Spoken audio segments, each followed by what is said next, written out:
Buenas tardes, hermanos, hermanas, amigos, amigas. Para mí es un gozo tremendo poder compartir la palabra del Señor hoy día, que estamos celebrando un culto navideño. Y por supuesto, estos son tiempos difíciles, como todos sabemos, tiempos donde tenemos que cuidarnos. Y por lo mismo uno empieza a hacer memoria, ¿cuál es el centro de la Navidad? No solo en este año que ha sido difícil, sino en los años anteriores. Y eso es lo primero que yo quería también en esta introducción al mensaje preguntarles. ¿Cómo han sido sus Navidades? ¿Se acuerdan a lo mejor con mucha alegría? A lo mejor también en alguna Navidad pasada, algunos de ustedes pudieron pasar momentos difíciles. A lo mejor ahora están sintiendo la soledad o están sintiendo a lo mejor la separación porque tienen que estar lejos de sus familiares y a lo mejor también eso ha pasado antes. Entonces tenemos que reflexionar en torno a eso. A lo mejor han habido ciertos roces, sobre todo un poco antes de la cena navideña, o de repente también pudimos haber estado enfocados demasiado en los regalos quizás, más que en otras cosas, en las compras. Hemos visto también eso un poco en este año, ¿no es cierto? Y, y uno tiene que preguntarse, pues, preguntarse cómo ha vivido la Navidad y también cuál es el sentido de esta Navidad, cuál es el sentido de esta esperanza que tenemos. Porque a pesar de las dificultades, la Navidad viene como una esperanza a nosotros, en nuestras vidas. A pesar del dolor muchas veces o de las crisis, la Navidad tiene que venir con una esperanza para nosotros. Y fíjense que delante se les preguntó a los chiquillos, ¿por qué celebramos Navidad a los niños, ¿no es cierto? Y ellos la tienen clarita, la celebramos por el nacimiento de Jesús. Y ese es muy, muy, muy importante siempre recordarlo, porque si nosotros recordamos eso, finalmente la cena va a tener que pasar a un segundo plano. Si recordamos eso, los regalos, claro, podemos hacerlos por cariño, por amor, pero también pasan a un segundo plano. Entonces, no tenemos que perder de vista que a lo mejor en esta Navidad particularmente tenemos que estar más concentrados, mucho más concentrados en Jesús y su nacimiento. Viendo lo que Dios ha hecho a través de la historia, no solo ahora, sino que a través de la historia. Y se muestra en el pasaje que leímos desde el comienzo, hace 2000 años atrás, que no lo ha hecho solamente ahora, sino que a través de muchos años y muchos siglos. Imagínense cuántas personas a lo mejor a través de todos estos 20 siglos han pasado por crisis mundiales o crisis sociales o en sus países o guerra, y aún así viene Jesucristo y nace en medio de nosotros. Aún así, Jesucristo viene a darnos esperanza. Entonces, eso es un mensaje que nosotros tenemos que recobrar. Tenemos que recobrar el mensaje de la Navidad para nuestros días. Y ese mensaje que, como yo decía, comenzó hace 2000 años atrás, en la encarnación de Jesús en el vientre de María, en un momento histórico particular, así como en el momento histórico de nosotros.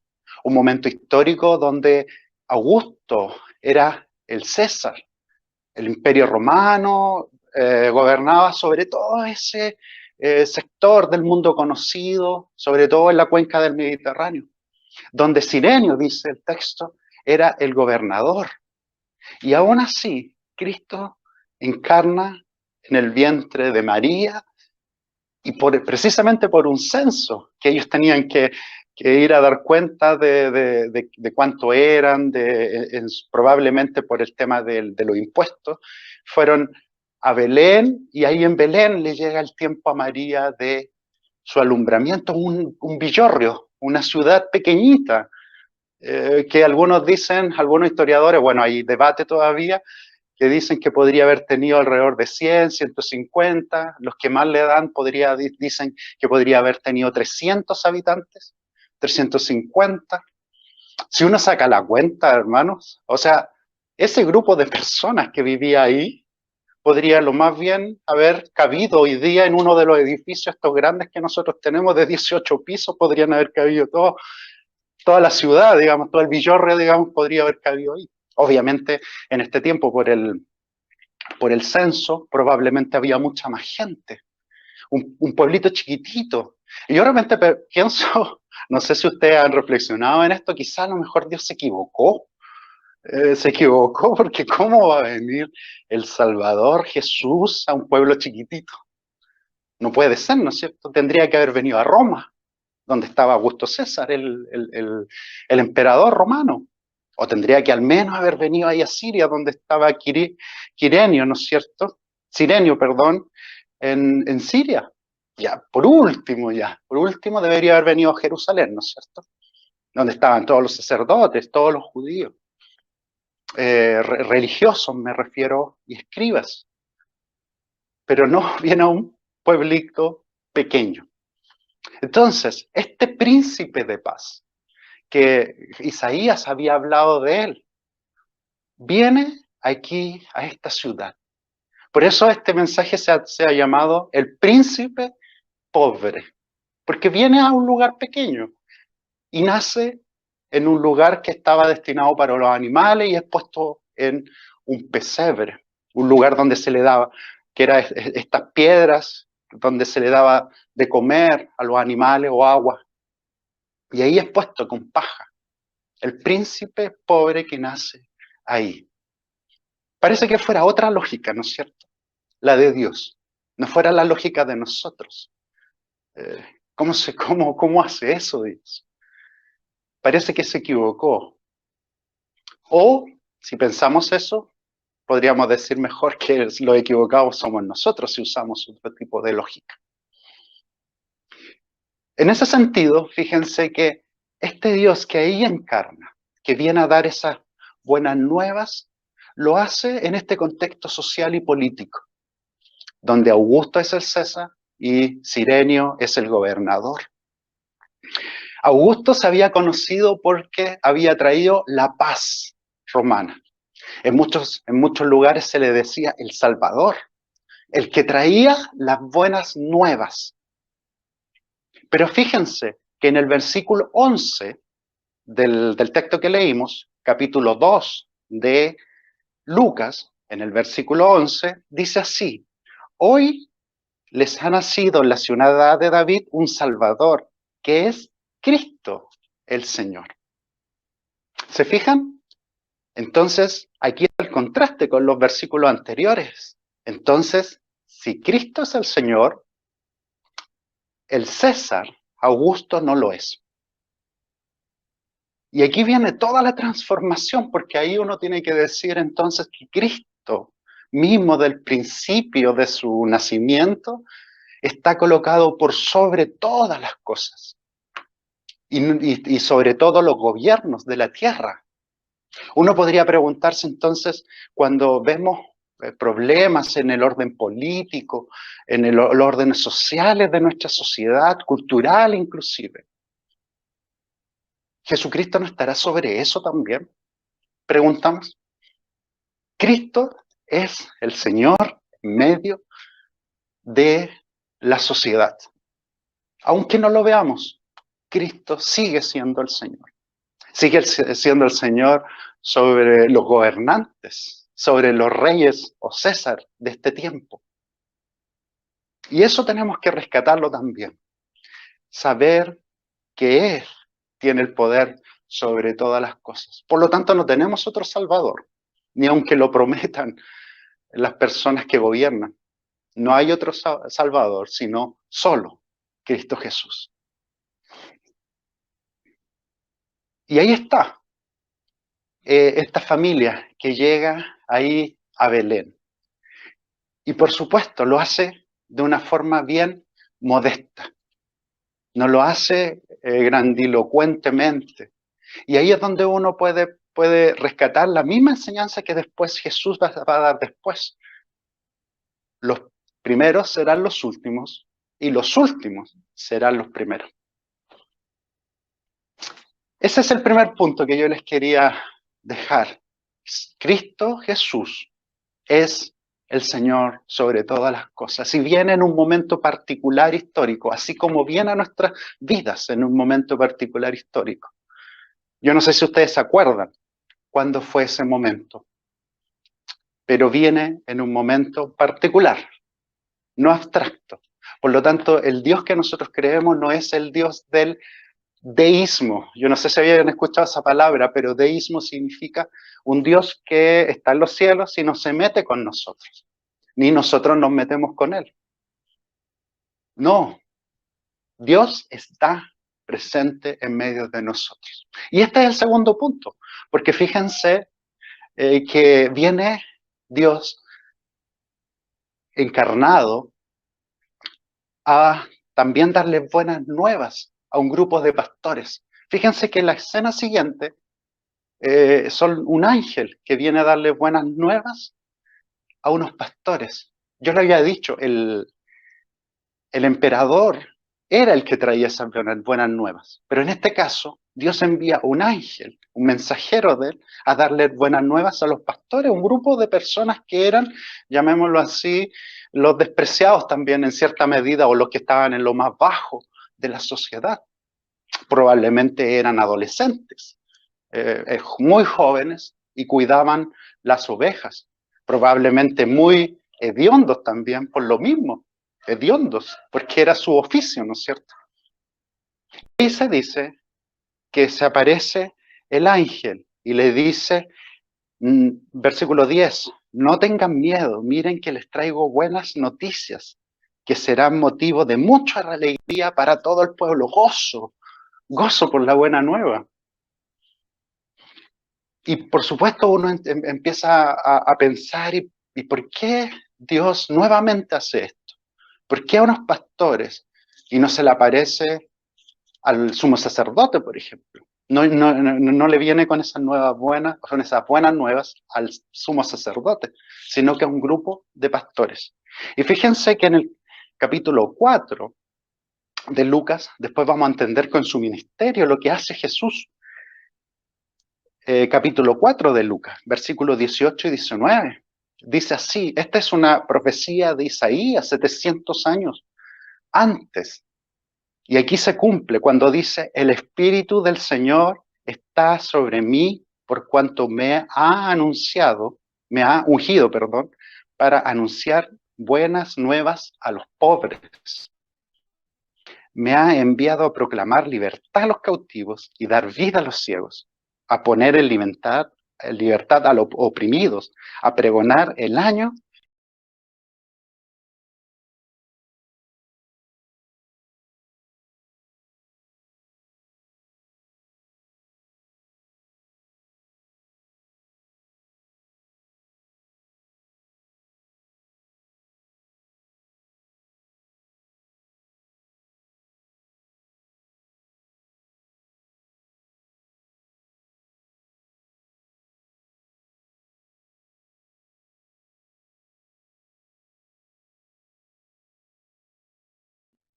Y también nosotros podríamos preguntar, entonces, si acaso nosotros hemos recibido esas buenas nuevas.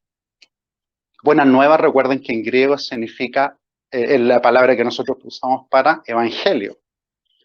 Si nosotros hemos recibido esas buenas nuevas y si las vivimos el gozo, a pesar de las circunstancias, en este caso a pesar de la opresión a lo mejor política, aún así vivimos el gozo del evangelio, de la buena nueva, que a lo mejor hoy día es un mensaje mucho más relevante, sobre todo en este año de pandemia. Las buenas nuevas del evangelio que tenemos que seguir recibiendo y viviendo y llevándosela a otros, por supuesto. Si ustedes no la han recibido, tienen que recibirla.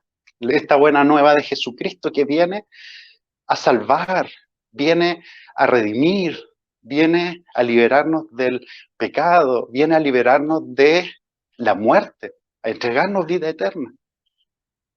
Y eso es el mensaje también en esta Navidad. Vivirlo en familia. Y por eso yo decía, a lo mejor la cena tiene que ser puesta en segundo lugar o en tercero inclusive. Y la comunión entre nosotros tiene que ser más importante. No nos podemos andar peleando por la cena que vamos a comer. O no nos podemos andar peleando si, oye, compraste el regalo para tal persona y no, sí que se me olvidó. No, porque el centro es otro. El centro de nuestra vida es otro. Y por eso también tenemos que entender que la Navidad es para los niños y tiene que ser tomada como si fuéramos niños también, en ese sentido de dependencia de Dios, de entender lo que Él está haciendo en medio de nosotros. ¿Quieres vivir esa esperanza? ¿Quieres vivir esa buena nueva? Para eso también hay que volverse de los caminos propios, personales, individualistas, egoístas, y volverse a Dios, en Cristo. Hay que seguir su camino, poner la fe en Él, y Él nos reconcilia con el Padre. Por eso Él dice en Juan 3:16, ¿se acuerdan de ese conocido versículo? Por cuanto Dios amó tanto al mundo, que dio a su Hijo unigénito, para que todo aquel quien Él crea no se pierda, sino tenga vida eterna. Y eso es lo que nosotros también proclamamos. Esta buena noticia que viene a los pobres, pero viene a todos los que lo necesitan. Necesitan esa buena noticia y se necesitan. Se saben dependientes o que necesitan salir del estado en que están. El ser humano necesita de Dios. Para eso estamos hechos. Necesita de Jesucristo. Porque Él finalmente es el Señor de todas las cosas. Y último punto, y con esto cierro. Adoración. Fíjense que la actitud que pasa aquí es de adoración a Dios. Esa es la respuesta frente a lo que Dios está haciendo en medio de nosotros. Pero no solo frente a lo que Él hace, sino frente a lo que Él es. Los ángeles lo hacen. Un coro de ángeles aparece ahí. Después los pastores van a visitar a María. María empieza a guardar esto en su corazón. O sea, desde el mismo comienzo de la vida de Jesús, todo empieza a tomar un sentido bien distinto. Esta vida de esta persona, que es Jesús, es distinta a las demás. No, toda la historia, según los primeros capítulos que hemos leído, es distinta. Pero la respuesta es de adoración, no porque Dios necesite ser adorado, sino porque Él se lo merece. Porque esa es nuestra respuesta frente a la grandeza de Él y lo que Él hace en medio de nosotros. Pero no solamente los ángeles, sino imagínense estos pastores cuando después que van a ver a María, dice el texto en el versículo 20, los pastores regresaron después a su trabajo porque tenían que regresar, glorificando y alabando a Dios por lo que habían visto y oído, pues todo sucedió tal como se les había dicho. Probablemente cantaban salmos, quién sabe. Probablemente estaban totalmente comprometidos con Él. Y eso es un tema que también nosotros tenemos que vivir en esta vida, a Navidad, que es la alabanza a Dios, la adoración a Él. Si esto es verdad, amigos, amigas, hermanos, hermanas, si esto es verdad, si Dios realmente existe y es el soberano sobre todas las cosas, Él merece nuestra adoración. Independientemente que haya personas que no la reconozcan, o que no la adoren, o que no la alaben, Él merece toda nuestra adoración si esto es verdad. Y nosotros creemos que esto es verdad, que la Biblia es verdad, que la palabra del Señor es verdad, que Jesucristo mismo declaró de su persona que Él es la verdad, el camino y la vida, que nadie va al Padre sino por Él. Y eso es lo que nosotros creemos también,